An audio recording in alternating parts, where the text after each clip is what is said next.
Olá,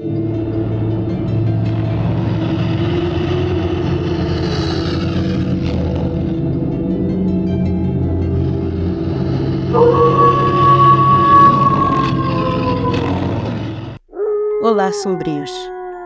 Bem-vindos aos Contos de Terror da Jessie. Hoje começaremos mais um conto, daquele jeito que vocês gostam. Será os dias de soltar a fera aqui nos Contos de Terror da Jessie. Nosso primeiro conto da semana se chama Presas de Prata. A Fazenda Coutinho, a última da lista, era um verdadeiro império.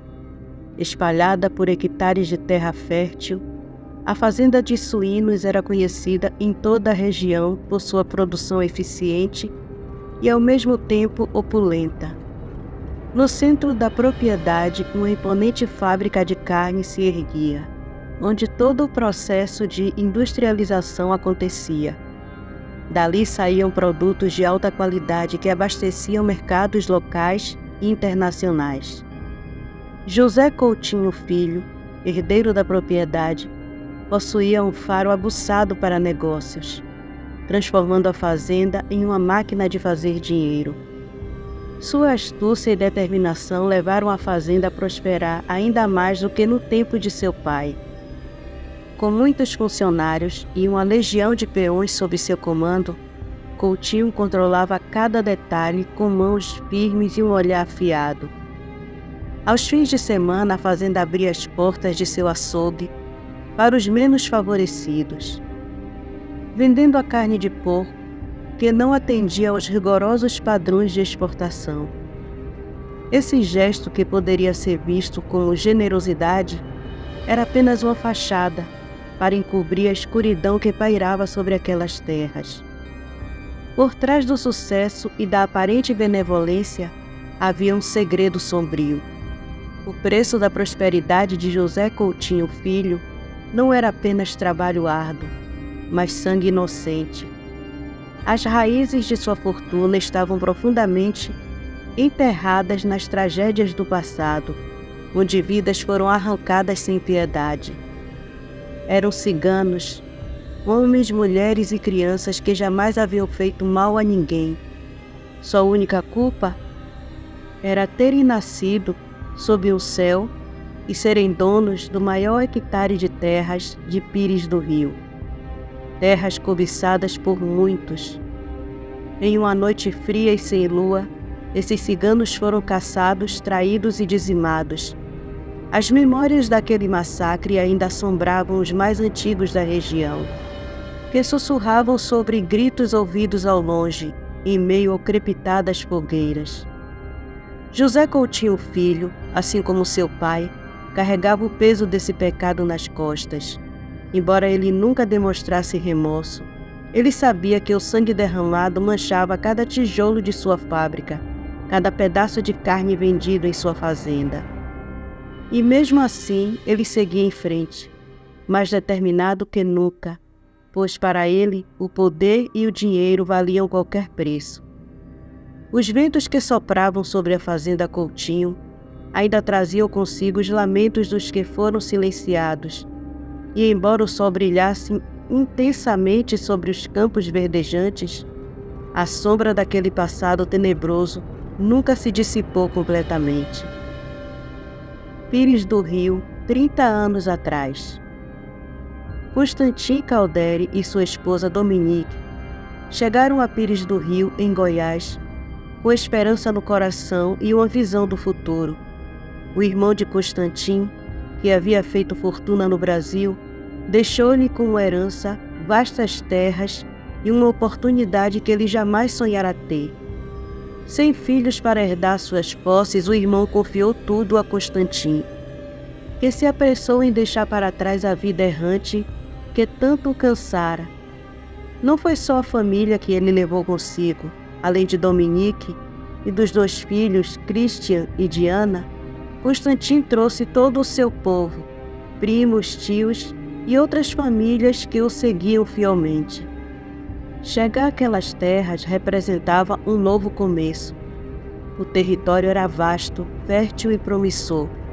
um verdadeiro refúgio para a comunidade cigana, que há tanto ansiava por um lugar seguro e estável para chamar de seu lar. Ali, eles poderiam criar seus animais, cultivar seus alimentos e plantar suas ervas, sem o medo constante de serem expulsos ou perseguidos. Era um sonho que Constantin acalentava há anos. A chance de parar de vagar de cidade em cidade, sempre à mercê da desconfiança e do preconceito. A vida nômade havia se tornado um fardo. Em cada cidade por onde passava, as pessoas olhavam para eles com desconfiança. Bastava que algo de ruim acontecesse. Um sumiço de animais, um roubo, uma briga, para que os ciganos fossem imediatamente culpados. Era sempre a mesma história. Isso só começou a acontecer depois que esses ciganos chegaram.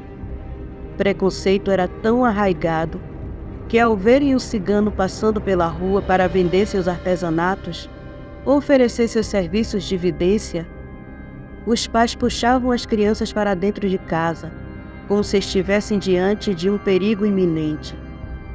Constantin cansara de ver seu povo ser injustiçado. Muitos ciganos haviam sido presos por crimes que não cometeram, forçados a pagar por animais que nunca roubaram. E quando a injustiça não vinha das autoridades, vinha dos próprios cidadãos. As mulheres ciganas, inclusive as adolescentes, eram vistas como de vida fácil, desprezadas e assediadas pelos gádios, aqueles que não pertenciam à comunidade cigana. Defendê-las era um dever, e muitas vezes isso levava a confrontos inevitáveis. Parecia que as leis não protegiam os ciganos. Na verdade, raramente valiam a favor deles. Foram muitas as cidades de onde foram expulsos simplesmente por serem quem eram. Mas agora tudo seria diferente.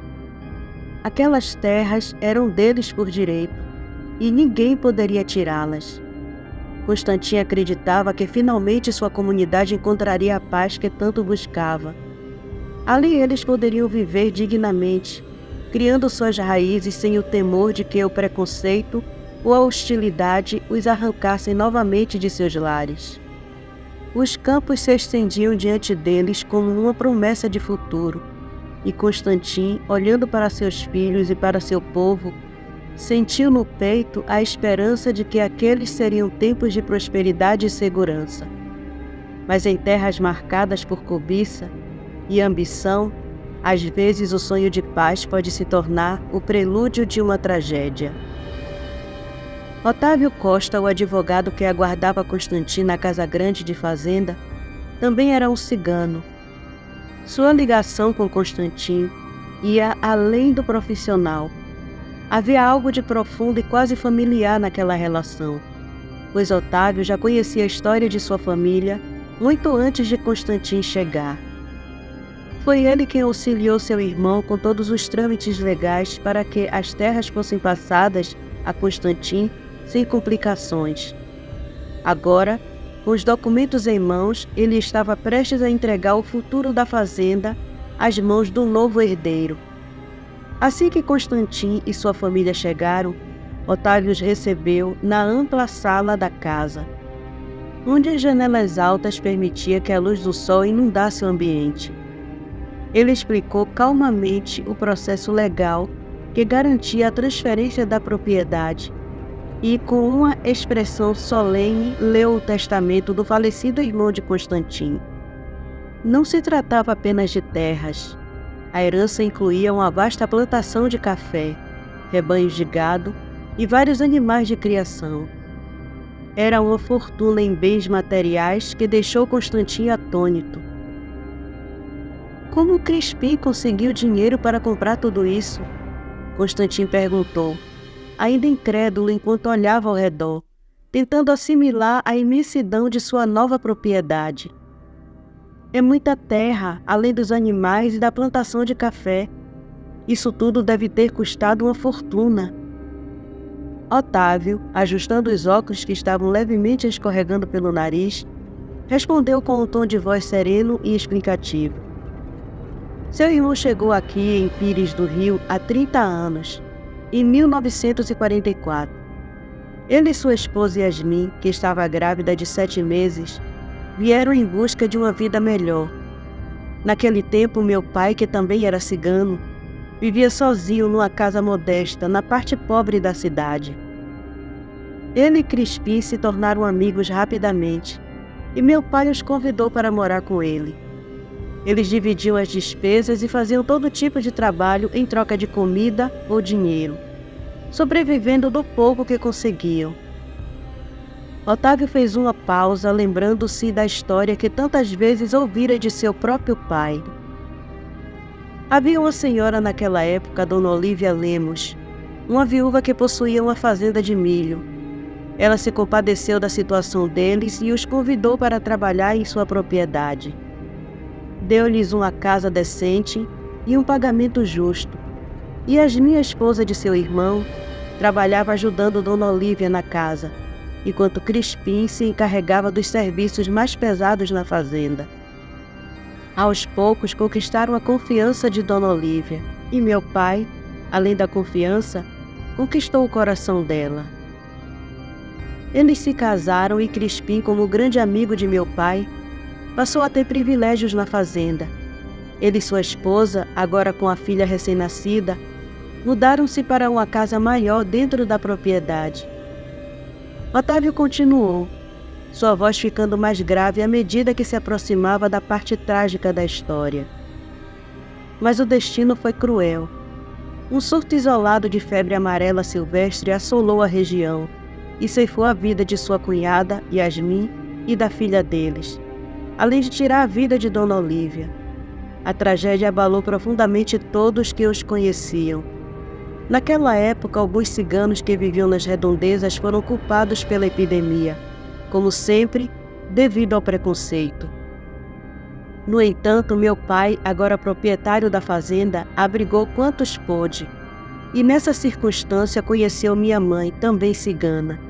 Eles se casaram e tanto meu pai quanto seu irmão trabalharam duro para manter a fazenda, enfrentando o preconceito constante por empregar apenas ciganos.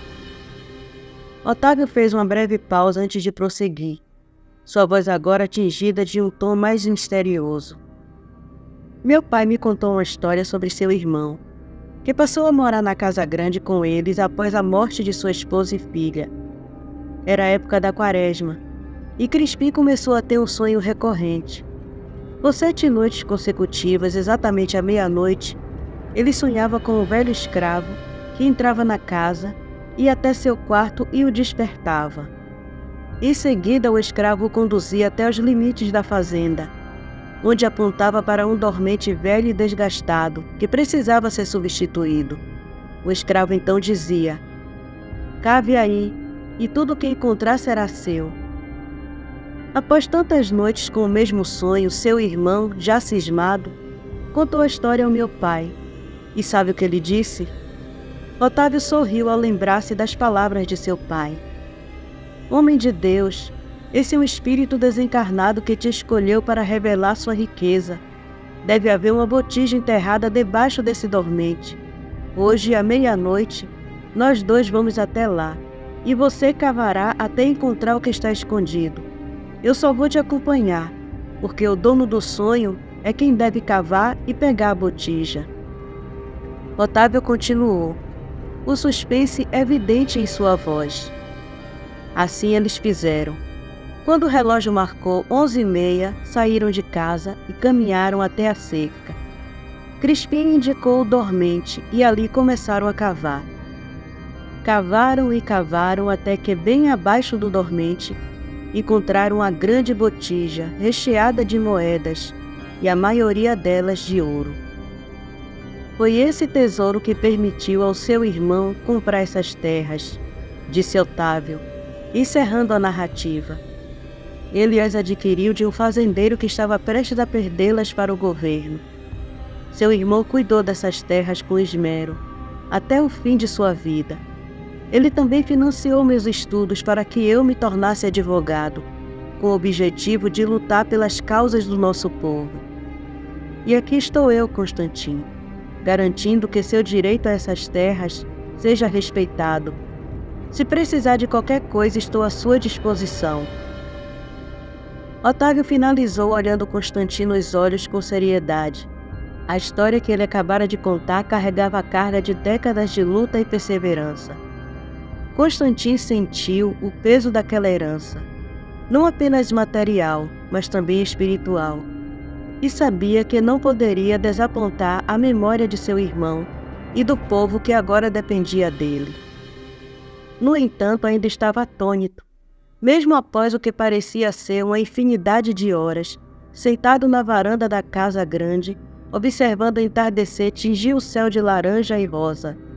Ele, um homem que nunca acreditou em histórias de tesouros enterrados ou em fantasmas de escravos guiando sonhadores, agora se encontrava como herdeiro de uma fazenda comprada com o ouro de uma botija. A ironia dessa situação o deixava inquieto. Mesmo com todo o ceticismo, não podia ignorar o fato de que estava ali, em terras férteis, com uma fazenda próspera em suas mãos. Seus olhos varreram o horizonte, onde as plantações de café balançavam suavemente ao vento, como se acenasse para ele, saudando-o como um novo guardião daquele lugar. Aquele dia foi de festa. As mulheres prepararam um banquete, as crianças corriam pela fazenda com risos de alegria e os homens, ainda incrédulos, brindavam a nova vida que começavam a construir. Constantino se lembrava do olhar de seus compatriotas, um olhar de alívio misturado com gratidão. Depois de tanto vagar, de serem tratados como párias, agora tinham um lugar para chamar de lar. O calor da fogueira, o cheiro da comida fresca e o som das músicas tradicionais preenchiam o ar, criando um ambiente de celebração. Mas mesmo naquele momento de felicidade, havia uma sombra nos olhos de Constantino. Ele sabia que a prosperidade sempre atrai olhares invejosos, e o medo de que algo pudesse destruir tudo o que construíram o acompanhava como uma sombra silenciosa. Um ano se passou.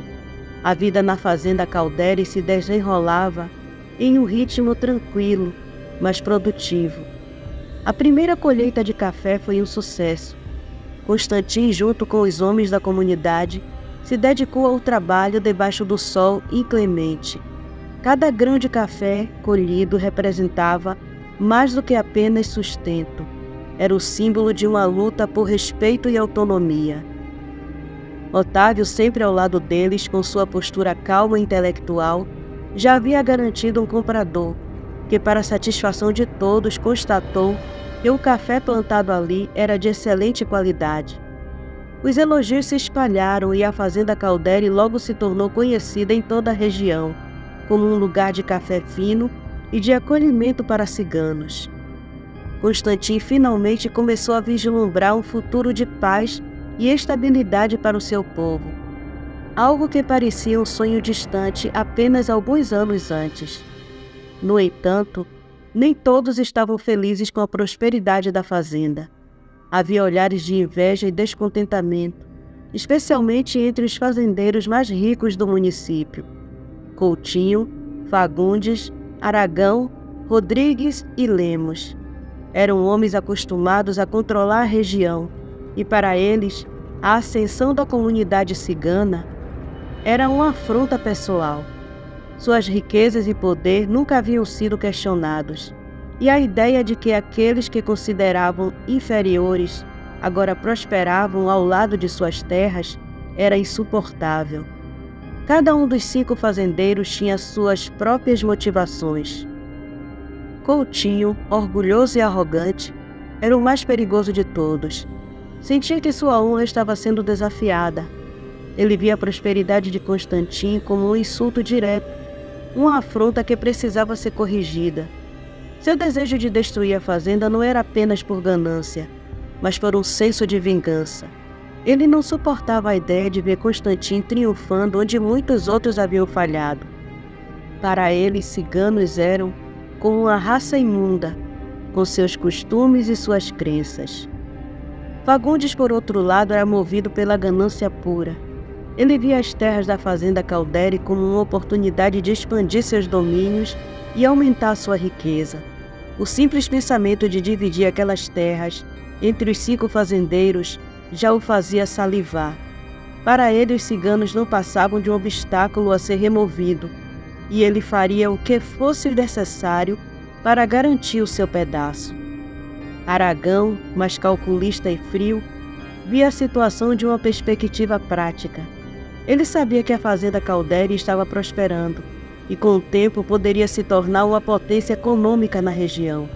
Isso era algo que ele não podia permitir. Para ele era uma questão de controlar o mercado e manter uma posição de poder. O ódio pelos ciganos era um fator secundário. O principal era garantir que seus negócios continuassem intocados. Rodrigues, sempre ressentido com o passado, não suportava a ideia de ver ciganos prosperando. Ele acreditava que aquelas terras deveriam pertencer apenas aos locais, e o fato de que ciganos estavam ganhando destaque era uma violação da ordem natural das coisas. Seu ódio era visceral, e ele estava disposto a fazer qualquer coisa para restaurar o equilíbrio, que em sua mente havia sido corrompido. Por fim, Lemos. Apesar de sua crueldade, era o elo mais fraco entre seus comparsas. Era ganancioso, mas não muito corajoso. Sua obsessão por controle e poder o tornava imprevisível e não confiável. Ele via Constantin e sua comunidade como uma ameaça direta à moral e aos bons costumes. E o pensamento de dividir terreno com aqueles ciganos o enfurecia. Para Lemos, isso não era apenas uma questão de terras, mas uma questão de vida ou morte. A vida deles ou a morte de Constantin e de todos os que viviam na fazenda Calderi. E assim, sob o véu da noite, esses 5 homens se reuniram em segredo. O plano que traçaram era sombrio e cruel. A ideia de destruir aquela comunidade cigana os unia em uma causa vil, e em suas mentes distorcidas não havia dúvidas de que aquilo era necessário. Eles acreditavam que, ao dividir as terras entre si, resolveriam o problema de uma vez por todas. O Quinteto Sombrio selou seu pacto com a promessa de nunca revelar seus planos. Porém, mal sabiam eles que aquele ato desencadearia uma maldição que atravessaria gerações até que o último deles pagasse por suas atrocidades. Enquanto isso, na fazenda Calderi, Constantin acreditava que o futuro seria de paz e prosperidade. Mas havia algo no ar, um princípio de tempestade. Ele sentia o peso do estigma que ainda pairava sobre sua comunidade. Os rumores de que ciganos traziam má sorte eram ladrões e sequestradores de crianças. Esses boatos, embora infundados, ainda ressoavam nas bocas maliciosas da cidade. Mesmo sem irem à cidade, os ciganos eram acusados de crimes que não cometeram. Otávio, sempre vigilante, estava constantemente sendo chamado para defender Constantin e seu povo. E embora tivessem vivido em paz por 1 ano, sabiam que essa paz era frágil. Naquela noite fatídica, os ventos sopravam mais frios do que o normal, e as sombras pareciam se alongar. Constantin, de pé na varanda da casa grande, observava as estrelas. Um pressentimento escuro tomou conta dele, mas ele afastou o pensamento, decidido a acreditar que nada poderia destruir o lar que havia construído com tanto esforço. No entanto, em algum lugar distante, os fazendeiros já estavam a postos, prontos para dar início ao seu plano sombrio. A maldição estava prestes a ser desencadeada, e a vida de Constantin e de todos ao seu redor nunca mais seria a mesma. Desde o início, houve uma certa desconfiança. A paz que havia caído sobre a fazenda Calderi parecia repentina demais, quase irreal, como se fosse uma calmaria antes de uma tempestade. Constantin e sua comunidade estavam acostumados com os olhares de desprezo e as acusações injustas dos gádios. Mas com o passar dos meses começaram a acreditar que talvez as pessoas finalmente os tivessem deixado em paz, que haviam decidido permitir que seguissem com suas vidas sem mais interferências. Aos poucos, a desconfiança deu lugar à tranquilidade. Eles baixaram a guarda. Agora os filhos de Constantin e Dominique, Christian e Diana, se preparavam para completar 15 anos. Gêmeos inseparáveis, seus aniversários sempre foram momentos especiais para a família.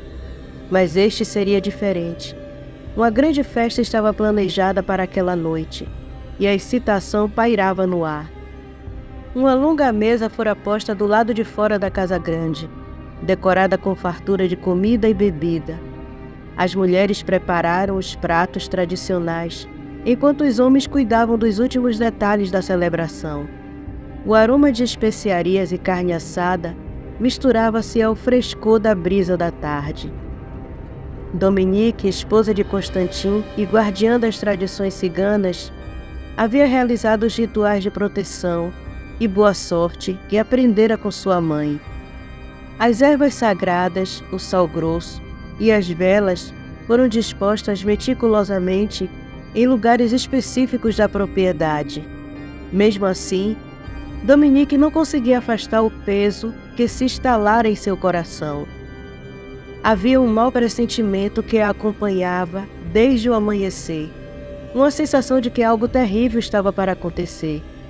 O dia inteiro ela lutou contra essa sensação, tentando focar nos preparativos, mas o mal-estar persistia, quase como um aviso silencioso. Finalmente, incapaz de suportar o desconforto, Dominique se aproximou de Constantin. Algo está errado, Constantin. Essa paz, ela não é natural. Sinto no fundo do peito que há algo à espreita, algo que não vemos. Seus olhos, normalmente firmes e confiantes, estavam agora tomados pela incerteza. Constantin, no entanto, sorriu para sua esposa, com a calma que sempre o caracterizava. Você está apenas estranhando essa tranquilidade, Dominique. Depois de tantos anos de perseguição, é difícil acreditar que talvez finalmente nos deixaram em paz. Pode ser apenas isso. Dominique tentou se convencer de que ele estava certo, mas o peso em seu coração não diminuía. A paz que tanto desejaram parecia estranha agora, quase irreal. Cada passo que dava, cada olhar que lançava ao horizonte, carregava uma sombra de dúvida. No fundo, ela sabia que a quietude não era sinal de segurança, mas o prelúdio de algo muito mais sombrio. Mesmo assim, com os preparativos prontos e as pessoas já reunidas, não havia mais o que fazer além de esperar. E enquanto o sol se escondia, tingindo o céu com um tom avermelhado, Dominique não pôde deixar de sentir que aquele seria um aniversário que jamais esqueceriam, mas por razões que ninguém jamais poderia prever. Ela tentou afastar o sentimento de opressão que tomava conta de seu coração e mente, mas ao entrar em seu quarto e apanhar uma caixa de joias de família, algo inesperado aconteceu. Uma outra caixa menor e mais desgastada pelo tempo caiu no chão, abrindo-se ao impacto. O conteúdo revelou-se de forma abrupta e o corpo de Dominique se arrepiou por inteiro ao ver o que estava ali. Uma dentadura composta por caninos e enormes presas, 2 na parte superior e 2 na parte inferior, feitas inteiramente de prata. Ela se lembrava perfeitamente da primeira vez que viu aquela peça. Tinha apenas 6 anos, ainda uma criança, quando seu acampamento foi atacado. Já era a 3ª noite de terror e o medo se espalhava como uma sombra crescente. Seus pais morreram defendendo-a, assim como a sua avó, em um último esforço de proteger o que restava da família. Quando não havia mais saída, sua avó reuniu todas as joias de prata que pôde encontrar e, com mãos rápidas e firmes, forjou aquelas presas prateadas. Dominique a observava. Pequena e assustada, não compreendia completamente o que estava acontecendo, mas sentia o peso da gravidade da situação.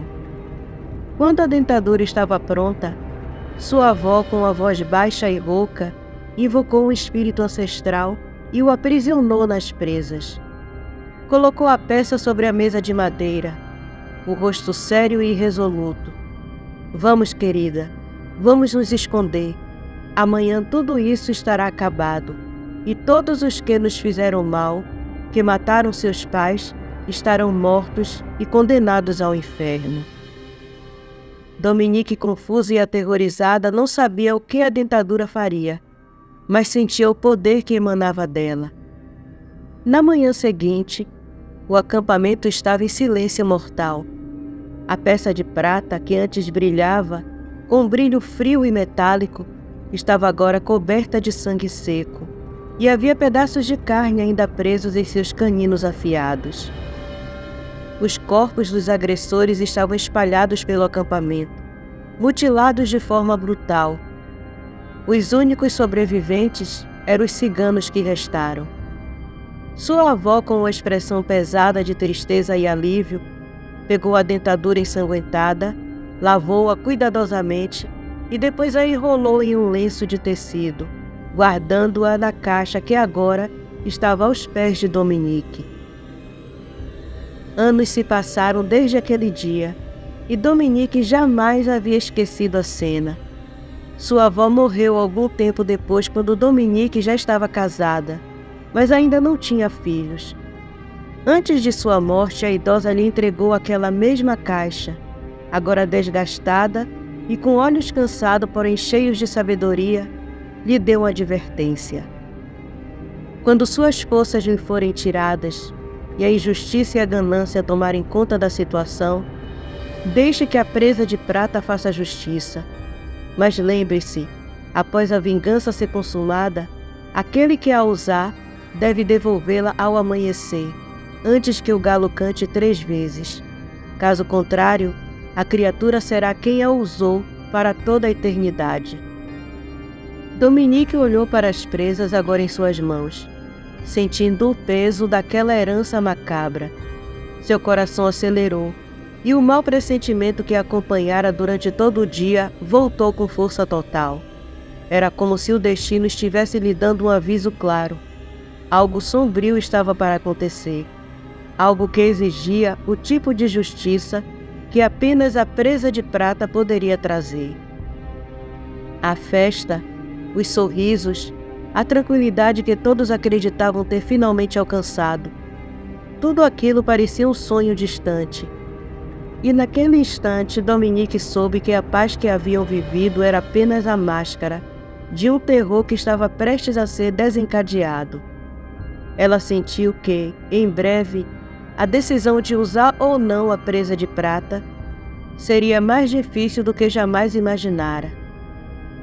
Dominique respirou fundo, tentando afastar o turbilhão de sensações que a envolvia, mas o peso em seu peito permanecia. Com mãos trêmulas, ela colocou a presa de prata na caixa, fechando-a rapidamente. Mas o objeto continuava a chamá-la, como se soubesse do que estava por vir. Seus dedos deslizaram sobre o metal frio mais uma vez, antes de guardá-la no bolso da saia. Não posso ignorar isso, pensou. Ao sair do quarto, ela ajeitou seu longo cabelo negro, prendendo-o com cuidado, e caminhou em direção à festa, com as presas de prata pesando em seu bolso e o coração ainda mais carregado de incerteza. Ao chegar à clareira onde a festa acontecia, a cena que encontrou deveria lhe trazer conforto. Havia música, alegria e celebração. As luzes penduradas em suporte de madeira se estendiam de uma ponta à outra da clareira, iluminando os rostos sorridentes de sua família e amigos. O som das canções ciganas cantadas na língua de seu povo misturava-se com risadas e conversas animadas. O aroma da comida cozida com amor e generosidade pairava no ar, enquanto os convidados brindavam aos gêmeos Christian e Diana, os aniversariantes da noite. A lua cheia brilhava sozinha no céu, sem nuvens para obscurecê-la, e tudo parecia perfeito. Mas para Dominique aquela noite tinha algo errado. Ela sentia o perigo se aproximando em cada brisa que soprava fria, no som distante das folhas farfalhando e até no simples fato de uma taça ter se quebrado. Pequenos incidentes, como alguém cortando a mão ao pegar os cacos de vidro, pareciam prenúncios de algo terrível. Cada detalhe era como um aviso silencioso de que algo estava para acontecer. Enquanto a festa continuava, Dominique ficou cada vez mais inquieta, observando os arredores com um olhar atento. Ela estava tão absorta em seus pensamentos que quase deu um salto quando Constantin tocou em seu ombro. "O que foi, querida?" perguntou ele com um sorriso carinhoso. "Por que está tão tensa? Hoje é um dia para estarmos felizes." Dominique tentou sorrir, mas seu rosto revelava o oposto de alegria. "Eu sei, Constantin, mas não consigo afastar esse mau pressentimento. Algo não está certo." Constantin a envolveu em um abraço reconfortante, tentando apaziguar suas preocupações. "Olha ao nosso redor. Estamos seguros. Estamos juntos. Talvez você esteja apenas estranhando essa paz depois de tanto tempo em fuga. Por que você não lê as cartas, para se acalmar e ter certeza?" Dominique ponderou. Ler as cartas poderia lhe dar alguma clareza. Mas antes que pudesse responder, algo terrível aconteceu. Todas as luzes da festa se apagaram repentinamente, mergulhando a clareira em uma escuridão profunda. As nuvens que antes não estavam no céu, agora cobriam a lua cheia, deixando tudo envolto em sombras. Um silêncio inquietante tomou conta do lugar, como se o mundo houvesse prendido a respiração. Dominique agarrou a presa de prata em seu bolso, o metal frio pressionado contra sua mão suada. Um sentimento de puro pavor tomou conta dela. Ela começou a chamar pelos filhos com o desespero crescendo dentro de si. Mas antes que pudesse localizá-los, ouviu o som que mais temia, rosnados baixos e ameaçadores, vindo do meio da plantação de café. Os convidados que antes riam e dançavam agora estavam congelados de medo. Do meio do cafezal surgiram 10 enormes cães. Suas bocas espumavam e os olhos brilhavam com uma fúria que parecia inumana. O tamanho das criaturas era desproporcional, suas patas massivas esmagando o solo enquanto avançavam com uma velocidade aterradora. O primeiro ataque foi rápido demais para que alguém reagisse. Os cães pularam sobre os ciganos, mordendo e rasgando a carne sem piedade. Gritos ecoaram na escuridão. Os homens da comunidade tentaram se defender. Armas foram sacadas, tiros começaram a ser disparados na direção das feras. Mas para o horror de todos, os cães não caíam. Eram rápidos, ferozes e pareciam surgir das sombras. Em meio ao caos, outros tiros começaram a vir de fora, das extremidades da fazenda, atingindo indiscriminadamente os ciganos que tentavam se proteger. O som seco dos disparos misturavam-se aos gritos de dor e desespero.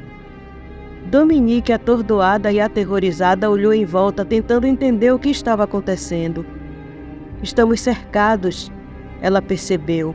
Aquilo não era um ataque apenas de animais selvagens, mas uma emboscada cuidadosamente orquestrada.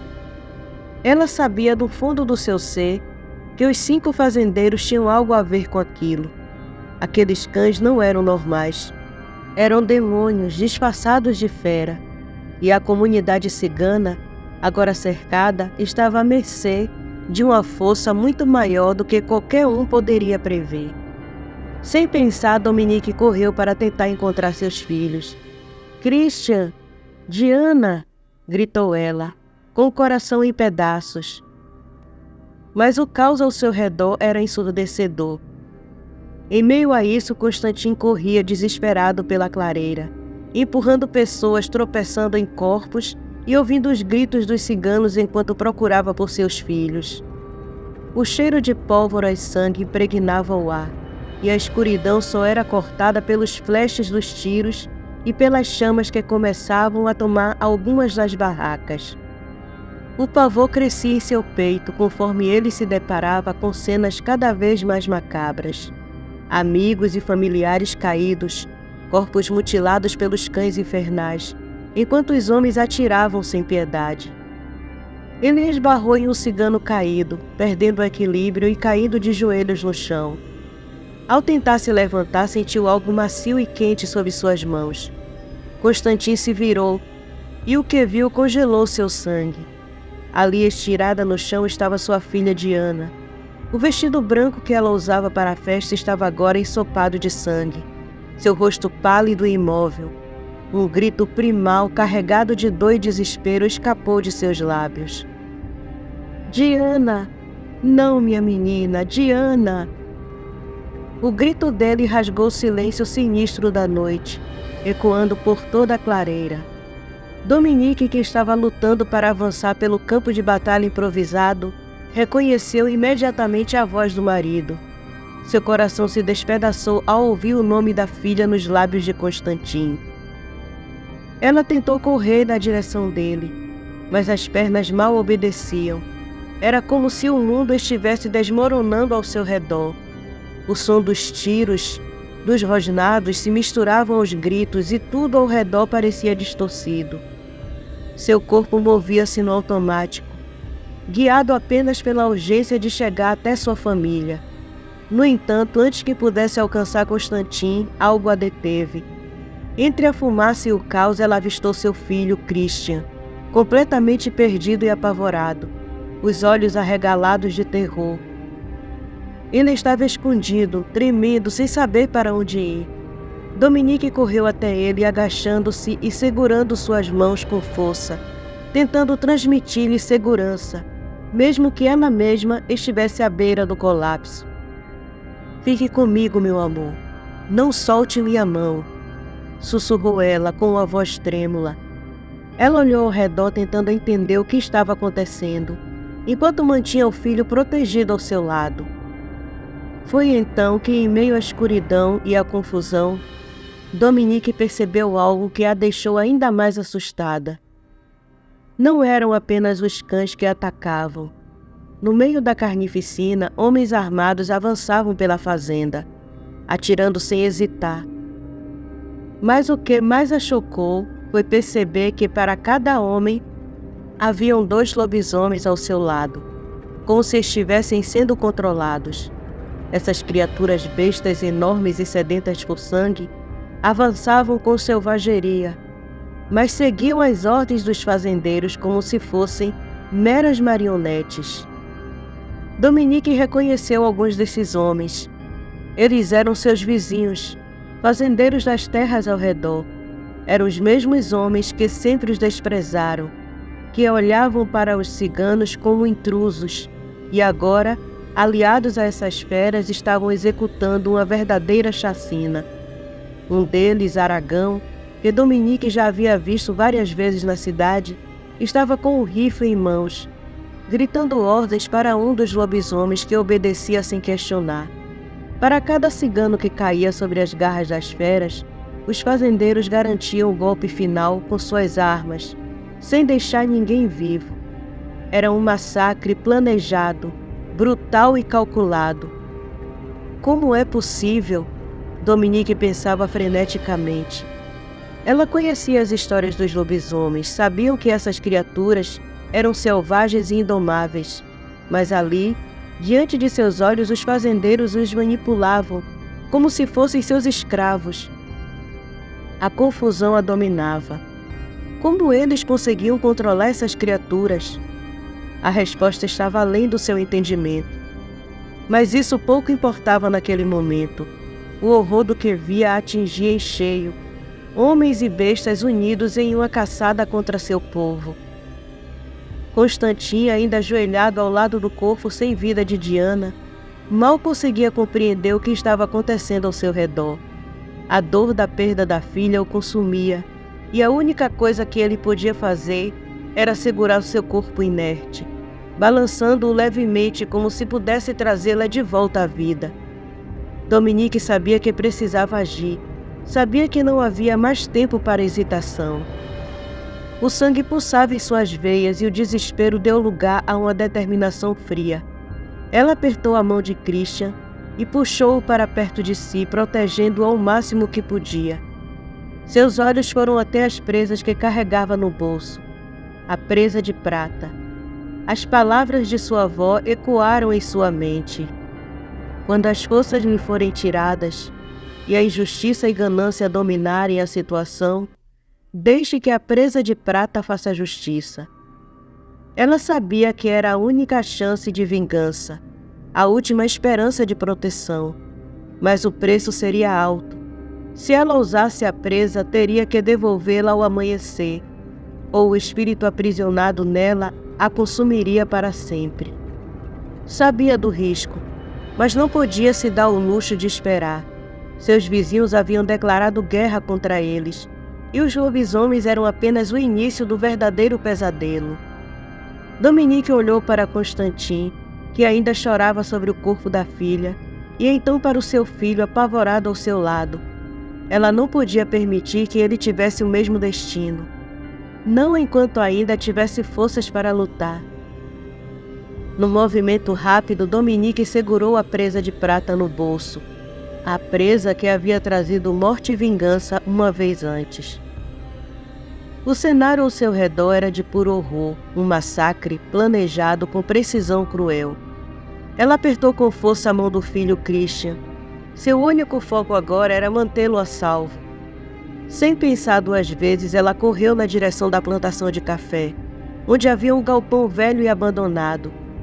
Constantin havia começado a demolir o galpão para usar as madeiras, mas Dominique sabia que aquele seria o único abrigo possível no meio daquele caos. Enquanto corria pela escuridão, Dominique sentiu uma dor excruciante nas costas. O impacto do tiro a fez cambalear, mas ela não parou. O desespero de proteger o filho era mais forte do que a dor. Ela sabia que havia sido atingida, mas não podia demonstrar fraqueza. Não agora. Continuou correndo, arrastando Christian consigo, o rosto contorcido de dor, mas sem soltar um único som para não assustá-lo. Logo depois veio o segundo tiro, atravessando-a com ainda mais força. Dominique quase caiu dessa vez, mas mordeu os lábios, reprimindo um grito. Ela ouviu vozes distantes, vindas da clareira. "Tem um desses animais correndo para o cafezal", alguém gritou. "Mande sua fera, Coutinho. Deixe que ela faça o serviço." Outra voz respondeu, gélida e cruel. Dominique soube que estavam falando dela e de seu filho. Não restava muito tempo. Finalmente chegaram ao galpão. Ofegante e quase sem forças, Dominique empurrou Christian para dentro, escondendo-o no meio dos escombros. Ela caiu de joelhos ao lado do filho, sentindo a vida esvair-se de seu corpo. Cada respiração era uma luta. Ela sabia que seu fim estava próximo, mas não podia deixar Christian desamparado. Não podia deixar que ele enfrentasse tudo aquilo sozinho, sem uma chance de vingança.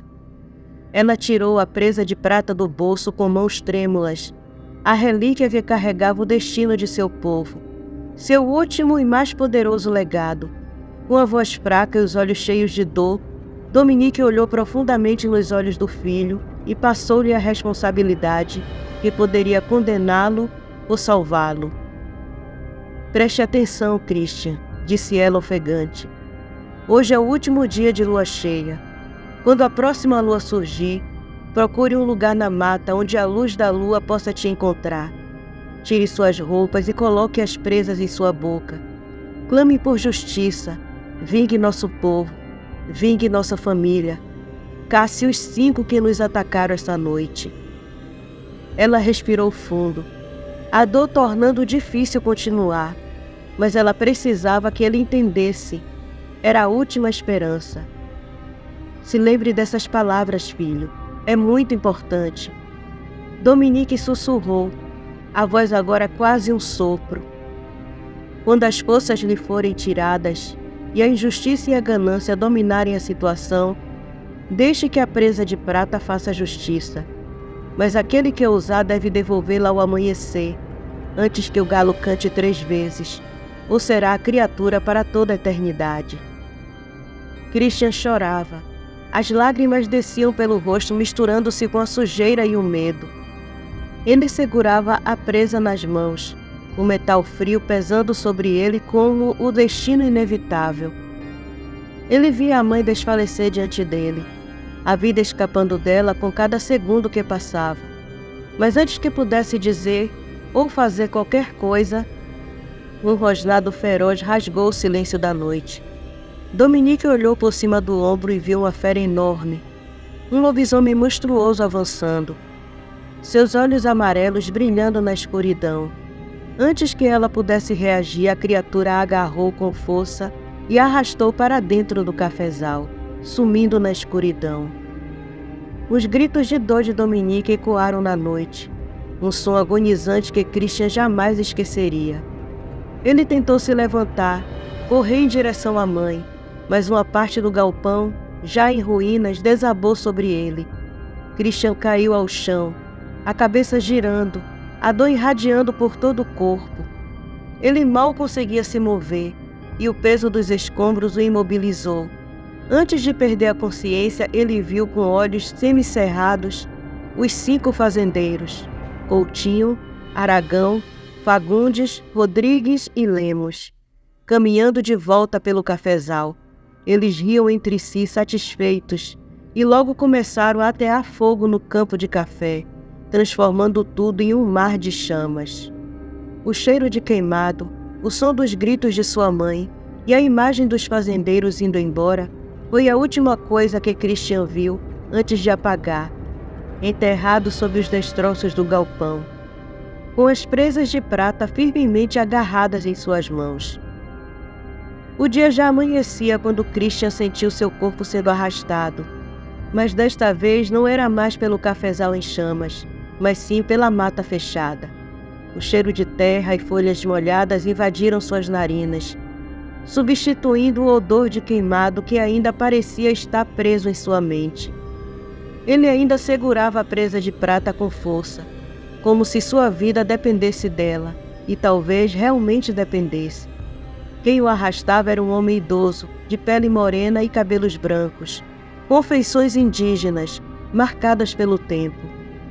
Ele o levava em uma esteira de palha improvisada, o corpo de Christian envolto em dores.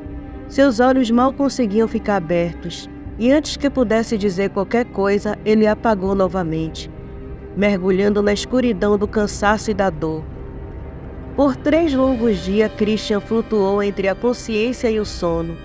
Quando finalmente despertou de vez, estava deitado numa cama de folhas e peles, dentro de uma tapera simples, no meio da mata. O som suave de água correndo ao longe sugeria que havia um rio por perto. Ele tentou se levantar, mas sentiu uma dor aguda nas costas, como se sua pele estivesse sendo rasgada. Foi então que o idoso apareceu ao seu lado, colocando uma mão firme em seu ombro, dizendo: "Ainda não pode se mover, filho. O fogo comeu muito suas costas. Vai demorar para se curar, mas você vai se curar." A voz do velho era serena, mas cheia de sabedoria. "Aqui é longe. Você está seguro. Aquela gente ruim não vem aqui."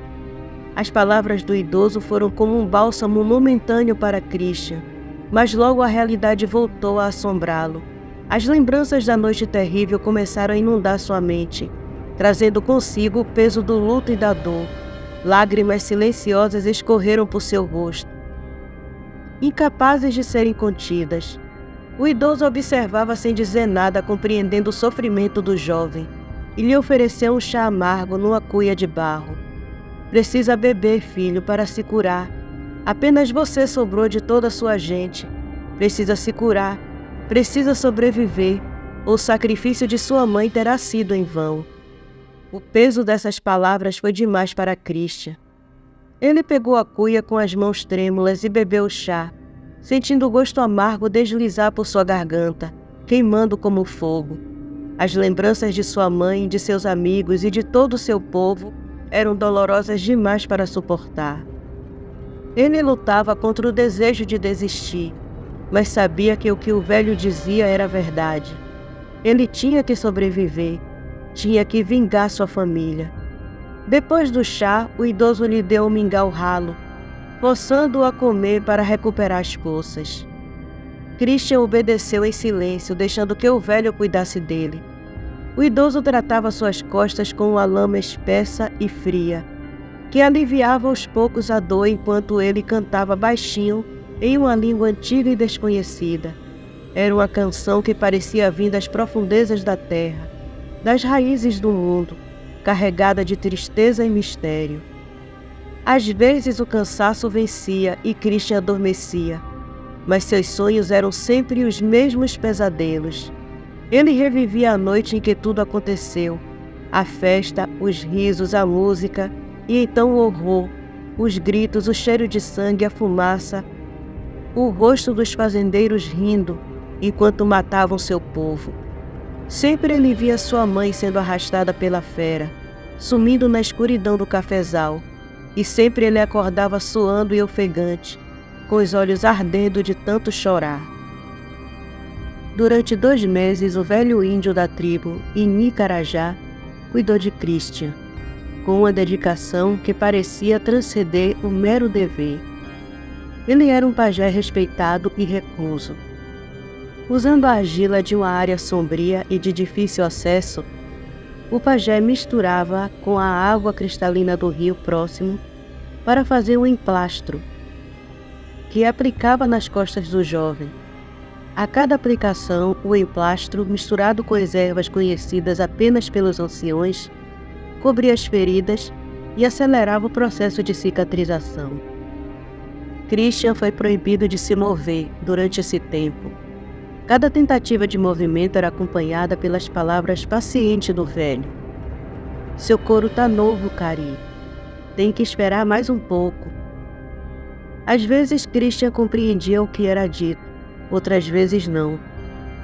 Então o pajé começou a mostrar-lhe os significados das palavras, ensinando-lhe a língua da tribo. O aprendizado era lento, mas Christian se esforçava. No 3º mês, quando o pajé ajudou Christian a se sentar, as feridas abertas esticavam, causando dor e desconforto. O velho sempre dizia: "Não se esforce, jovem Cari. Deixa que eu te levanto." Depois de colocá-lo cuidadosamente na cama de palha, o pajé passava um óleo de coco, aloe vera e mel de forma alternada nas costas de Christian. O óleo de coco aliviava o incômodo e mantinha a pele hidratada, ajudando na cicatrização e suavizando as cicatrizes. O aloe vera acalmava as dores e o mel acelerava a regeneração da pele. Esse processo se repetiu dia após dia, e os meses passaram lentamente, até que, ao fim de 3 meses, Christian já conseguia se levantar. O processo de cura durou quase 1 ano. As marcas da noite fatídica permaneceriam em seu corpo para sempre. Um lembrete constante do horror que havia vivido. Durante esse tempo, Christian enfrentou dificuldades para caminhar e se locomover. E o pajé, com infinita paciência, ajudou a superar essas dificuldades. Finalmente, após 1 ano, Christian estava forte o suficiente para sair e caçar com o velho índio. Eles mantinham uma vida simples e silenciosa, dedicando-se às tarefas diárias e à caça. O assunto da noite trágica nunca foi abordado entre eles.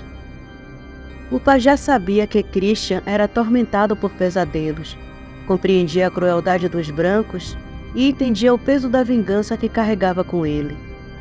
Os índios e ciganos eram frequentemente desconsiderados, vistos como nada mais do que obstáculos para os desejos dos poderosos.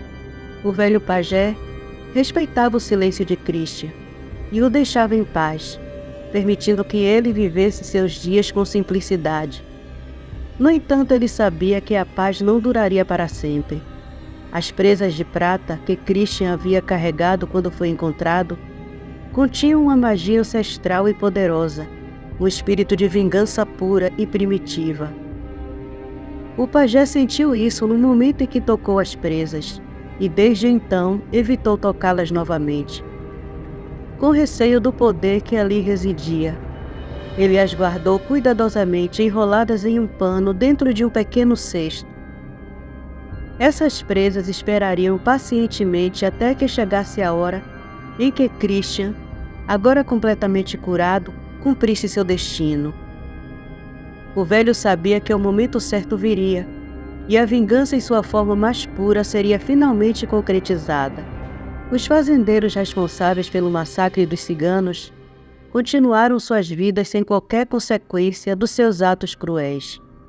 A polícia, ao investigar os corpos encontrados, ignorou as evidências de tiros e focou nas marcas de garras e corpos mutilados, atribuindo o massacre a um ataque de onças.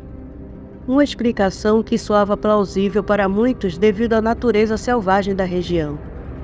As marcas de bala foram convenientemente desconsideradas e a verdadeira história ficou encoberta.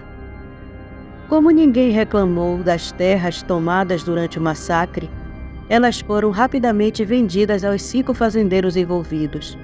Coutinho, Fagundes e Aragão dividiram as terras entre si, enquanto Rodrigues e Lemos optaram por receber sua parte em dinheiro.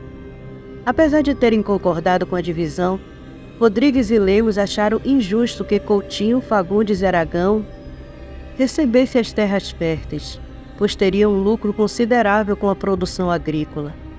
No entanto, como os outros 3 fazendeiros eram os mais ricos e influentes, parentes das principais autoridades da cidade, como o prefeito, o delegado e o padre, decidiram não reclamar. Suas insatisfações foram guardadas para si mesmos, compreendendo que enfrentar os poderosos poderia ser perigoso e infrutífero. No decorrer do ano seguinte, as terras foram divididas e cada fazendeiro começou a expandir suas plantações e pastos. A vida na cidade seguia seu curso normal, e o massacre dos ciganos caiu no esquecimento coletivo. Com o passar dos anos, o evento foi gradualmente apagado da história local. Somente os moradores mais antigos mantinham memórias vívidas da tragédia. À medida que o tempo avançava e alguns abusos cometidos pelos fazendeiros se tornavam mais evidentes, surgiram dúvidas e especulações entre a população local. Muitos começaram a questionar se realmente foram onças as responsáveis pelos ataques, ou se havia algo mais sinistro por trás dos acontecimentos. As histórias e rumores começaram a se misturar, e as velhas feridas, embora esquecidas pela maioria, continuavam a assombrar os poucos que ainda se lembravam. A verdade sobre o massacre dos ciganos permaneceria enterrada, sob uma camada de silêncio e negação, enquanto os fazendeiros continuavam a enriquecer e expandir seu domínio, sem nunca pagar pelo sangue derramado. 30 anos haviam se passado, e o velho pajé estava agora tão debilitado que mal conseguia se locomover ou cuidar de si mesmo. Christian, agora com 45 anos, havia assumido o papel de cuidador, tratando o velho com o carinho e respeito que um filho teria por seu pai. O pajé que o resgatou e curou, ensinou-lhe os costumes, as crenças da tribo Nicarajá, assim como as artes da pajelança, o conhecimento profundo sobre as plantas e os rituais para falar com os espíritos, além da sabedoria da natureza. Christian havia se tornado um caçador, um mateiro habilidoso, mantendo sempre vivos os ensinamentos de sua mãe e os costumes do seu povo cigano. Naquela noite, o pajé sentia que sua hora estava próxima. Com uma voz fraca, ele chamou Christian. Cari, Cari, meu jovem Cari, vem até aqui, preciso lhe entregar algo. Christian se aproximou e segurou a mão trêmula do pajé, que tentava tatear no ar à procura dele. O velho, com um semblante de serenidade, continuou. Há muitos anos, quando tirei você do fogo, você segurava algo em suas mãos. A marca na sua mão direita, a queimadura, foi deixada pelo que você carregava. O fogo fez essa marca. Christian olhou para sua mão direita e viu a queimadura em forma de presas de animal. Uma lembrança dolorosa da noite fatídica. O pajé prosseguiu. Quando toquei naquilo, senti o espírito que morava nele, mas sei que isso pertence à sua família. cuidado a você por um motivo. Estou morrendo, jovem Cari. Sinto que minha hora e a sua chegaram. Quando tirei isso de você, eu sabia que você não podia controlar o que estava ali. Mas agora você pode. Uma terrível injustiça foi feita contra sua família, e isso precisa ser reparado. Christian ficou imóvel, a lembrança daquela noite horrenda invadindo sua mente. Ele nunca havia voltado à cidade desde que fora resgatado pelo pajé, afastando-se de tudo o que remetia ao passado. O peso das lembranças e os pesadelos constantes eram um fardo que ele tentava esquecer. Mas agora, o passado estava cobrando sua dívida. E Christian sabia que, conforme os ensinamentos do pajé, quando o passado cobra, é preciso pagar o preço. Veja ali, Cari, o pequeno cesto perto dos outros. O que está dentro dele lhe pertence. Seja sábio e justo, pois por algum motivo algo tão poderoso foi lhe dado. Christian permaneceu ao lado do pajé, sentindo a iminência da perda. O velho pajé, que havia sido uma figura paternal para ele, estava claramente nos últimos momentos de sua vida. Christian olhou para o cesto mencionado e se preparou para cumprir a última vontade do pajé. Com as lágrimas nos olhos e um coração pesado, Christian assistiu enquanto o pajé, agora em paz, partia desta vida. Ele fez o enterro do pajé com o mesmo carinho e respeito com que fora cuidado, cobrindo-o com folhas e rituais que aprendeu ao longo dos anos. 3 dias depois, sentado no chão da tapera, Christian comia um peixe assado sobre as chamas da fogueira. A rotina tranquila contrastava com a tempestade de emoções que fervilhava dentro dele. O cesto do pajé ainda estava ali, no canto da tapera, e a curiosidade finalmente venceu o medo e a hesitação. Christian se levantou e caminhou até o cesto, o coração batendo com mais intensidade a cada passo. Com mãos trêmulas, ele abriu o cesto e retirou o pano que envolvia o conteúdo. Quando desenrolou o tecido, a prata das presas brilhou à luz do fogo, refletindo um brilho intenso que iluminou os olhos verdes de Christian. Era uma arcada dentária articulada, feita de prata, com caninos e presas longas e afiadas, tanto na parte superior quanto na inferior. O brilho da prata parecia ter vida própria, cintilando de maneira hipnótica. Christian, perdido em pensamentos, foi imediatamente transportado de volta àquela noite fatídica. As lembranças vieram em um turbilhão, os gritos de sua mãe, os disparos, a agonia dos ciganos e o incêndio devastador que consumiu tudo. Era como se ele estivesse revivendo um pesadelo em plena vigília. A dor e o horror da noite de seu aniversário retornando com uma força avassaladora. As lágrimas começaram a escorrer de seus olhos, sem que ele percebesse. Sua mente lutando para processar o caos de emoções. Movido por um impulso inexplicável, Christian pegou as presas de prata e as colocou na boca. Ele sentiu um ajuste perfeito, como se o objeto tivesse sido feito sob medida para ele. O encaixe das presas era assustadoramente perfeito, e a sensação de usá-las parecia despertar algo profundo e primal dentro dele. As palavras de sua mãe, sobre as presas sendo um possível salvador de seu povo, ecoavam em sua mente, mas ele estava imerso em uma dúvida profunda. Ele balançou a cabeça tentando afastar as lembranças dolorosas e retirar as presas, mas uma das presas cortou seu dedo e o sangue começou a escorrer sobre a prata. O momento da dor foi acompanhado por um arrepio intenso que percorreu seu corpo. De repente, uma voz rouca, como de uma velha, sussurrou na escuridão. Ele é da família, tem o direito de usá-la. Christian, apavorado e confuso, se levantou e pegou um galho da fogueira, usando-o como uma tocha improvisada. A luz tremeluzente iluminava os cantos escuros da tapera, mas não revelou nada além das sombras dançantes e uma escuridão opressiva. O vento uivava do lado de fora, abrindo caminho pela mata e invadindo a tapera com uma força quase sobrenatural, arremessando a porta e apagando as chamas da fogueira. A escuridão parecia engolir Christian, mas para sua surpresa, sua visão estava mais clara do que nunca, como se fosse dia. Ele podia ver com uma clareza sobrenatural, mas essa visão aumentava a dor que sentia.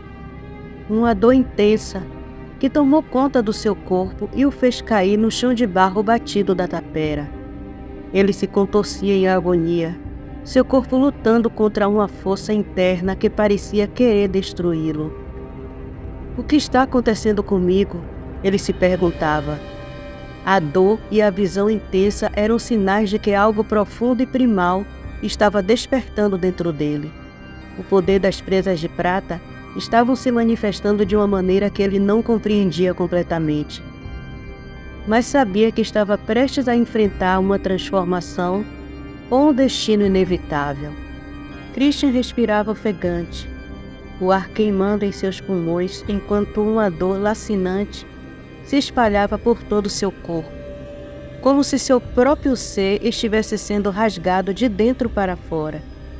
Cada fibra de músculo, cada osso parecia ganhar vida própria, movendo-se de maneira grotesca e impiedosa sob sua pele.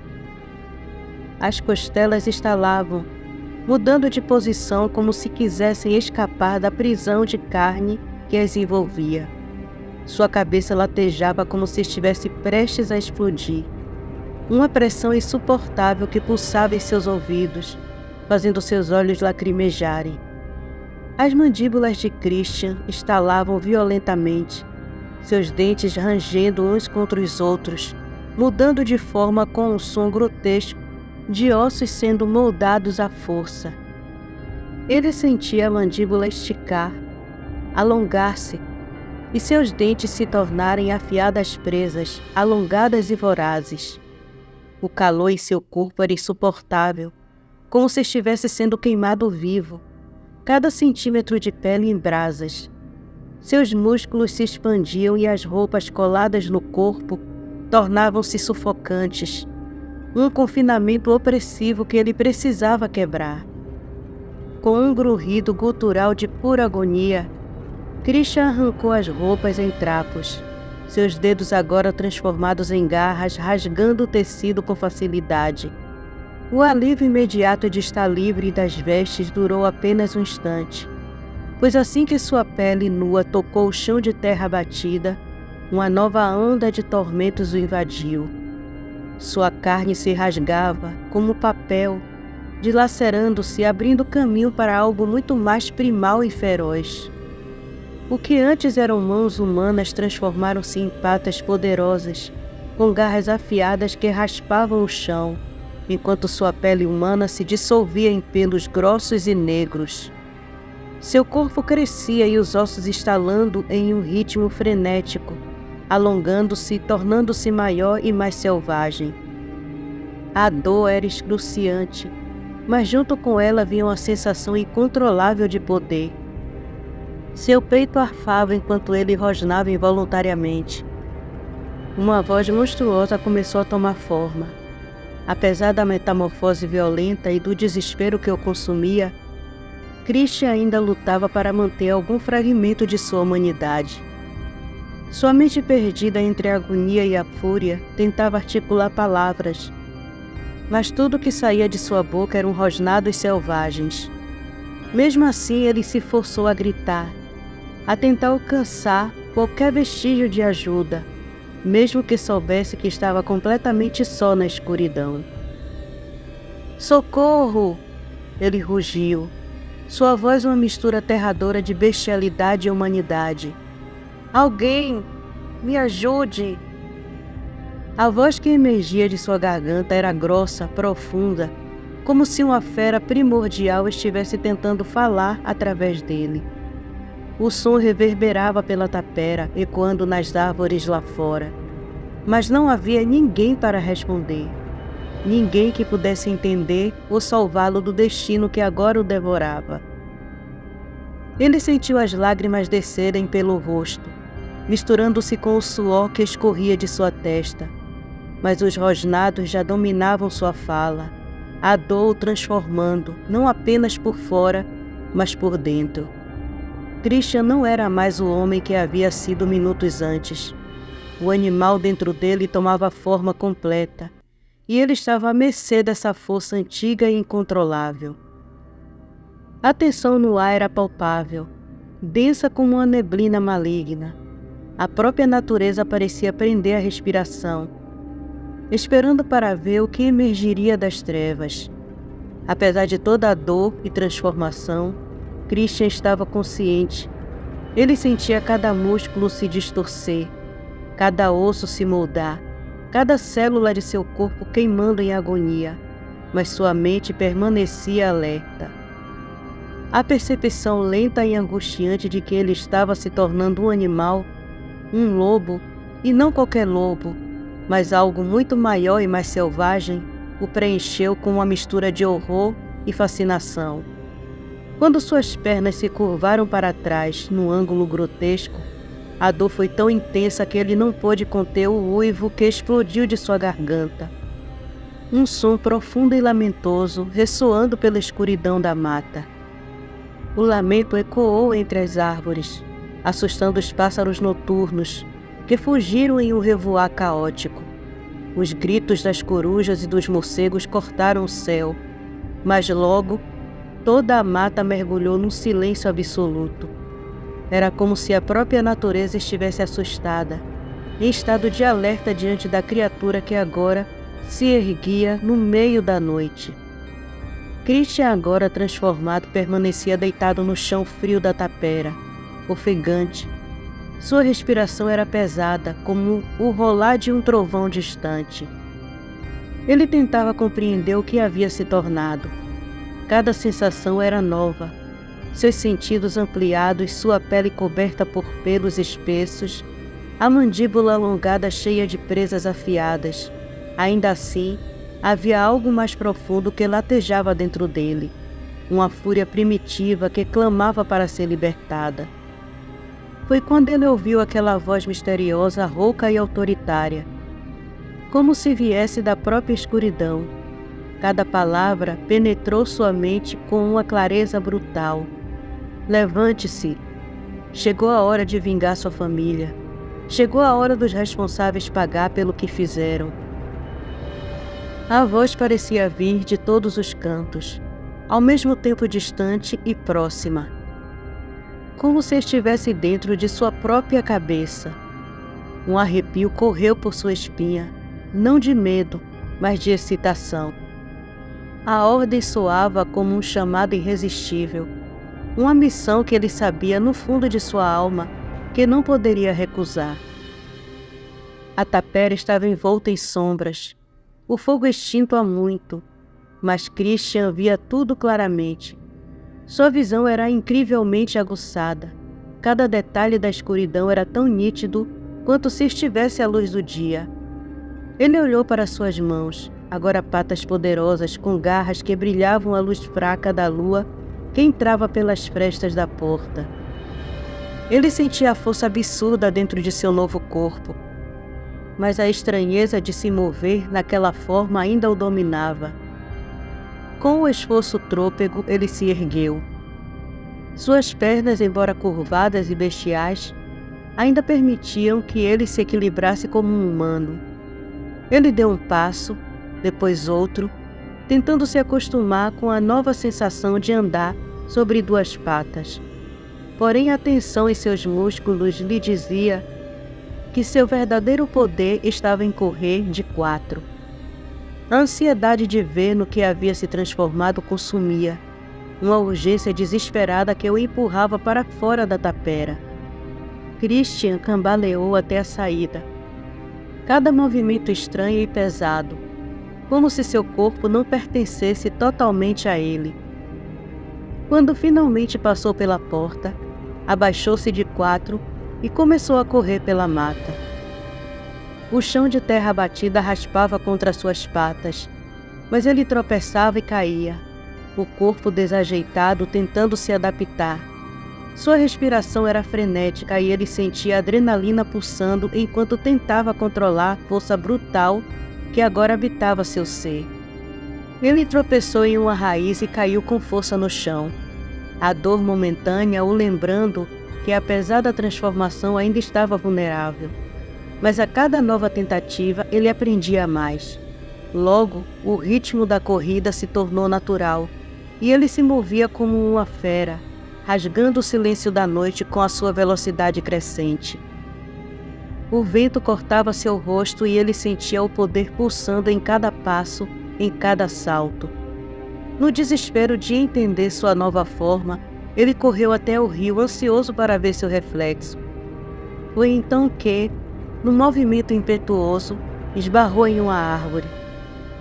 Para sua surpresa, o tronco robusto, que em outra circunstância teria resistido, cedeu sob o impacto de seu corpo, desabando no chão com um estrondo que ecoou pela mata.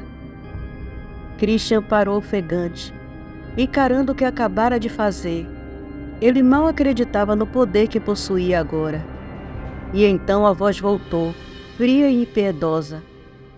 Você demorou muito de usar, está velho, precisará de treino ou irão lhe abater com facilidade. Christian engoliu em seco, sentindo a verdade cruel nas palavras. Ele havia despertado algo antigo e poderoso, mas estava longe de dominá-lo. Um misto de medo e determinação tomou conta dele. Sabia que o destino de sua família e talvez seu próprio dependia de sua capacidade de controlar aquela força primitiva que agora corria em suas veias. O tempo estava contra ele, mas uma coisa era certa: a vingança estava próxima e ele estava disposto a pagar o preço. A voz de Christian saiu em um tom animalesco e cultural, reverberando na escuridão da mata ao redor da tapera, carregada de confusão e fúria. Quem é você? Onde você está? Um silêncio inquietante caiu ao seu redor, como se até o vento tivesse parado de soprar, aguardando a resposta. Então ela veio, não de algum ponto específico, mas de dentro da mente de Christian, uma presença invisível que se enraizava em sua consciência. Sou mulo. Fui invocado em um momento de grande injustiça feita ao seu povo. Não estou em lugar algum ou ao seu redor, mas falo diretamente em sua mente. Fui despertado quando você experimentou a presa de prata. Agora somos um, e juntos vamos vingar o sangue dos Calderi. O nome Mulo ecoou em sua mente, trazendo memórias antigas. Christian se lembrou de sua mãe, que lhe falava das forças espirituais que protegiam seu povo, de como existiam dois espíritos principais, que guiavam e protegiam os ciganos, aqueles que davam vida e aqueles que vingavam a morte. Ele agora entendia que estava diante de um desses espíritos vingadores. Porém, uma dúvida sombria lhe corroía por dentro. Sua voz rouca e perturbada cortou o ar novamente. Mas sou apenas um. Como vou enfrentar os lobisomens que atacaram minha família e meu povo? Mulo respondeu com uma calma fria e quase cruel. Não se engane, rapaz. Um acordo sombrio foi feito para destruir sua família e tomar suas terras. O pagamento já passou do tempo de ser cobrado. Se me escutar com atenção e seguir meus ensinamentos, você se tornará o flagelo desses fazendeiros e suas bestas. As palavras de Mulo eram uma promessa de poder, mas também carregavam o peso de um fardo ancestral. Christian, em sua nova forma, sentia o peso da responsabilidade e a dor de seu povo morto. O medo ainda latejava em seu peito, mas junto a ele uma fúria crescente começava a pulsar com mais força. Ele estava perdido entre o que era e o que se tornara, como o homem entre duas naturezas sem saber ainda como controlá-las. O que devo fazer então? Perguntou, a voz carregada de incerteza. Mal sei me locomover nesse corpo. Mulo, com um tom de paciência velada, respondeu como se estivesse educando uma criança. Preste atenção, rapaz. Levante-se, respire fundo, experimente seu novo corpo. Mova-se de um lado para o outro, sinta cada parte dele. Teste sua audição, seu olfato e sua visão. Veja o caminho à frente antes de percorrê-lo. Vislumbre seus obstáculos e como desviar deles. Sinta os cheiros, ouça a mata. Quando se sentir pronto, parta para seu objetivo. Christian fechou os olhos por um momento, tentando se concentrar. O ar da noite estava pesado, denso com a umidade da mata e o cheiro de terra molhada. Ele respirou profundamente e o olfato amplificado detectou odores que jamais havia notado antes. O cheiro adocicado das folhas, em decomposição, o aroma metálico distante de algum animal ferido, o rastro quase imperceptível de uma presa que passara ali horas antes. Mulo continuou, sua voz agora mais próxima e íntima. Antes de ser uma fera, você é um caçador. Você conhece essa mata como a palma de sua mão. Use suas novas habilidades junto com as antigas e verá como é fácil. Christian fez exatamente como o mulo havia lhe instruído. Ele sentiu a terra fria e úmida sob suas patas recém-transformadas, um contato primitivo que o conectou com a natureza ao seu redor. O ar fresco da mata enchia seus pulmões ampliados, e cada nova inspiração trazia consigo a vida oculta da floresta. O cheiro úmido das folhas, a presença quase tangível dos animais pequenos que se escondiam sentindo sua presença predadora. O silêncio era profundo, mas ele ouvia o menor dos sons, o farfalhar de um roedor entre as folhas secas, o piar baixo de uma ave assustada no alto das árvores. Tudo era cristalino em sua percepção aguçada.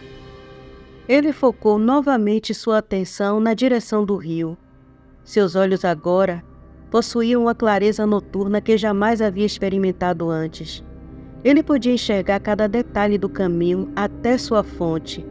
As árvores escuras, os arbustos densos, as rochas que pontilhavam o solo e o brilho suave da água que corria entre as margens. Ele se concentrou, seu coração acelerando em antecipação, e respirando profundamente, viu o vapor quente de suas narinas se misturar com o ar frio da noite.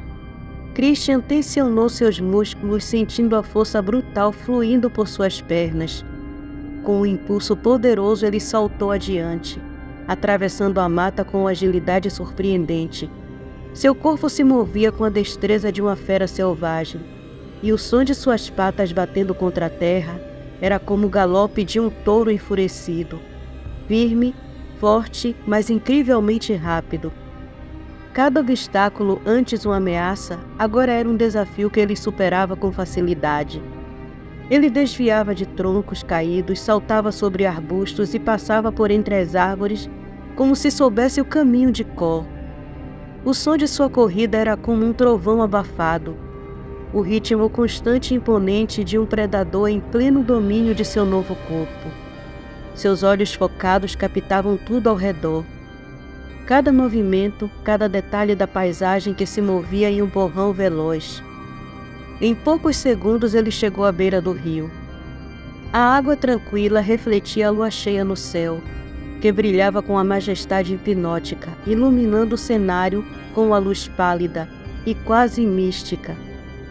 Christian se aproximou lentamente da margem, seu coração ainda batendo forte, o peito subindo e descendo com a respiração ofegante de sua corrida.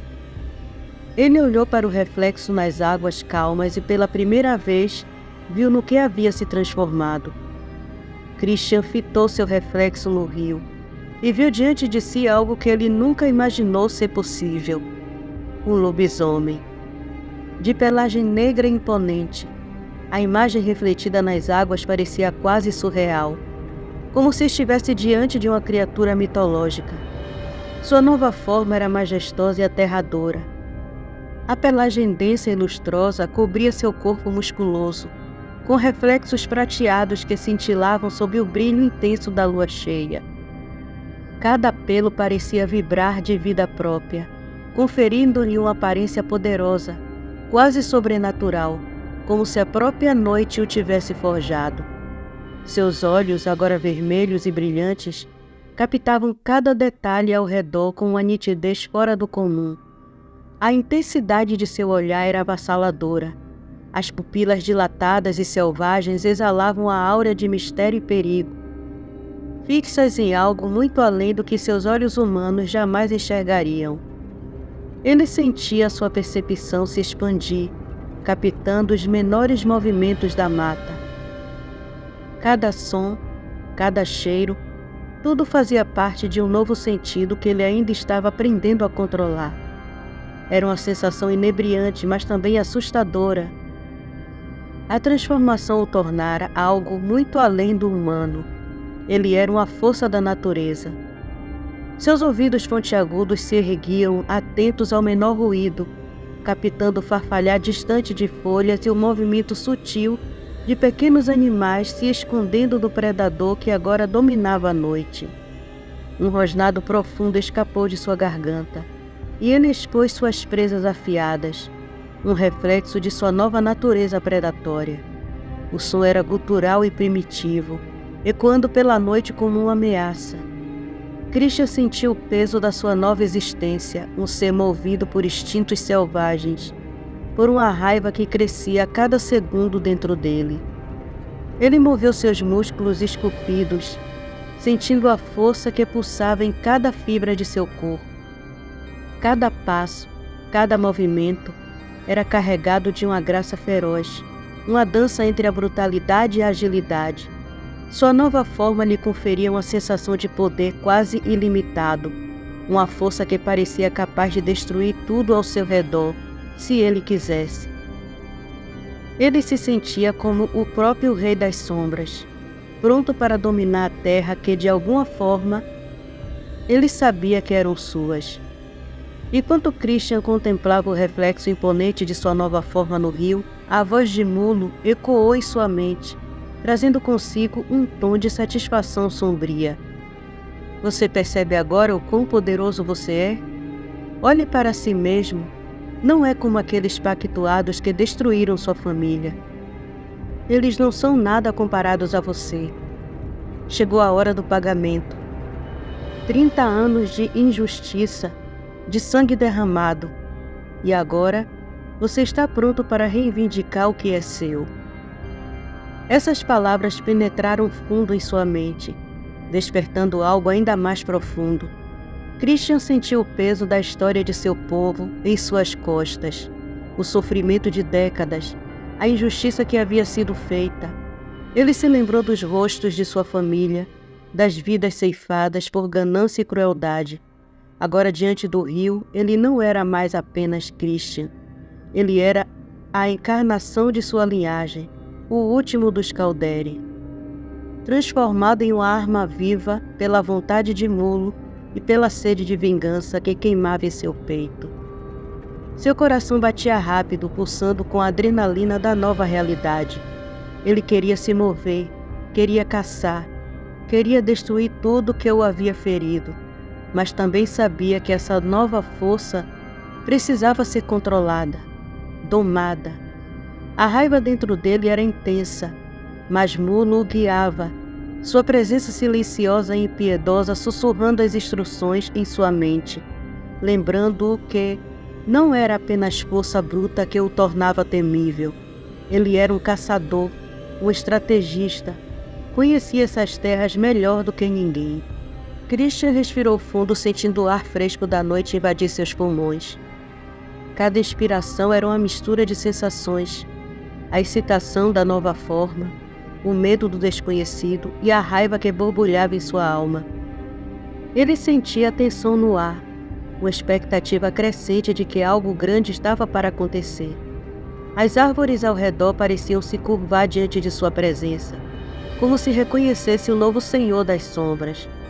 O mundo ao seu redor estava em silêncio, quase como se aguardasse o próximo passo desse predador recém-nascido. Christian olhou para o vazio da noite ao seu redor e com uma voz rouca e gutural perguntou: "E por onde começamos? Há 30 anos que não vou para aqueles lados." A voz de Mulo, fria e carregada de ódio, o atingiu. Reverberou em sua mente tão clara quanto o vento que soprava pelas árvores. "Vá até suas terras. Sinta o cheiro que agora impregna elas, o cheiro dos gananciosos, o cheiro do gado e das plantações, o cheiro de sangue ruim que corre nas veias daqueles que arquitetaram todo o plano para tomar suas terras e exterminar seu povo. Mas eles não serão os primeiros em sua vingança." A voz fez uma pausa cheia de promessas sombrias. "Você deve seguir para o norte, para a Fazenda Rodrigues. Eles são grandes criadores de gado e possuem um frigorífico construído com o dinheiro roubado de suas terras. Deixe que seu instinto o guie. Relembre o que fizeram à sua família e ao seu povo." A cada palavra, Christian sentia o ódio se enraizando mais fundo em seu peito. O nome Rodrigues provocava uma dor visceral em seu coração, como se o espírito de Mulo estivesse puxando cada memória, arrastando para a superfície tudo o que ele havia tentado esquecer durante esses 30 anos. Christian fechou os olhos por um instante, deixando o som da voz de Mulo ressoar em sua mente, enquanto seus músculos se enrijeceram com a raiva. Então, sem hesitar, ele começou a correr. A terra tremeu sob suas patas enquanto ele avançava com uma ferocidade renovada. As árvores passavam rapidamente como sombras distantes. O ar noturno soprava com força em seu rosto. A sensação de liberdade e poder era intoxicante, mas também havia algo mais, uma urgência profunda, como se cada passo o levasse mais perto de uma dívida que esperara tempo demais para ser cobrada. Ele correu até chegar à borda da mata, onde a escuridão o envolveu como um véu protetor. Lá, ele parou, sentindo o cheiro do ar à sua volta. Do outro lado, ele podia ver a estrada pavimentada. Não era uma rodovia grande, mas uma via de acesso simples, conectada a várias propriedades espalhadas pelo local. A estrada estava silenciosa àquela hora da noite, como se soubesse que um predador à espreita nas sombras carregava consigo um fardo de morte. Christian respirou profundamente. O cheiro do gado estava próximo, denso no ar. Ele rosnou baixinho, uma vibração que ecoou pelo vazio da mata. Então, mergulhando mais uma vez na escuridão da mata, ele seguiu pelo caminho escondido, movendo-se com a precisão e velocidade que começava a dominar. O cheiro do gado se intensificava a cada metro que percorria, e conforme se aproximava, um outro aroma se infiltrava no ar, o cheiro familiar das plantações de café. Foi ali naquele instante que tudo voltou. De repente, o cheiro da plantação de café desencadeou uma enxurrada de memórias, claras e dolorosas como cacos de vidro. Aquela noite, a noite em que tudo foi destruído. Os pensamentos de Christian foram arrancados do presente e arrastados de volta para aquele dia. Ele não era mais um lobisomem caçando vingança, mas um observador impotente, revivendo o horror da destruição de sua família e de seu povo. Ele viu como se estivesse lá de novo, os peões atravessando sorrateiramente a cerca da fazenda dos Calderi.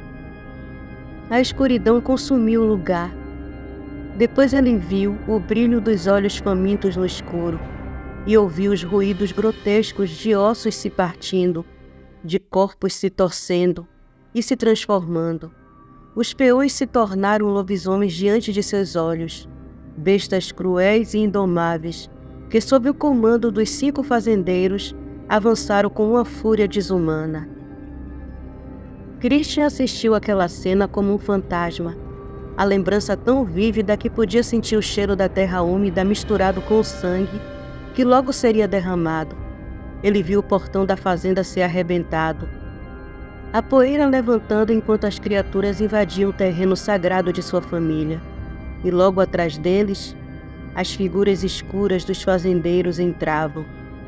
suas sombras se estendendo pela noite como arautos de morte.